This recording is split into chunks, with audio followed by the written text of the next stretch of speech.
വിജയിക്കണം എന്നുള്ള അർത്ഥത്തിൽ തന്നെയാണ് ഈ തെരഞ്ഞെടുപ്പിൽ മത്സരിച്ചത്.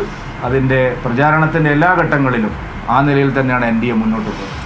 പക്ഷേ എന്തുകൊണ്ട് ചെറിയൊരു ശതമാനം വോട്ടിൻ്റെ കുറവുണ്ടായി എന്നുള്ളതിനെ സംബന്ധിച്ച് ഞങ്ങൾ പരിശോധിക്കും.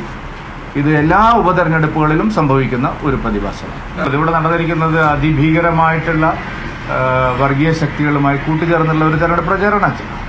കോൺഗ്രസ് പലപ്പോഴും പരീക്ഷിച്ച് വിജയിക്കുന്നതാണ്. പക്ഷെ ആ കോൺഗ്രസിനിപ്പോൾ മഹാരാഷ്ട്രയിൽ സംഭവിച്ചത് നിങ്ങൾ കണ്ടില്ലേ? അവിടെ കോൺഗ്രസ് പാർട്ടിക്ക് എത്ര സീറ്റ് കിട്ടിയിരിക്കുന്നു? അപ്പോൾ ഇതൊക്കെ തെരഞ്ഞെടുപ്പിൽ ഇത്തരം ഭീകരവാദ ശക്തികളെയും വർഗീയ ശക്തികളെയും ഒക്കെ പ്രോത്സാഹിപ്പിച്ച് തെരഞ്ഞെടുപ്പ് പ്രചാരണം നടത്തുന്നവർക്ക് അധികകാലം അത് മുന്നോട്ട് കൊണ്ടുപോകാൻ കഴിയില്ല. ഞാൻ പറഞ്ഞില്ല, SDPI PFI ആണല്ലോ തെരഞ്ഞെടുപ്പ് കമ്മിറ്റി ഓഫീസ് തന്നെ നിയന്ത്രിച്ചത്. ഇന്ന് അവരുടെ പ്രകടനം നിങ്ങൾ കണ്ടില്ലേ?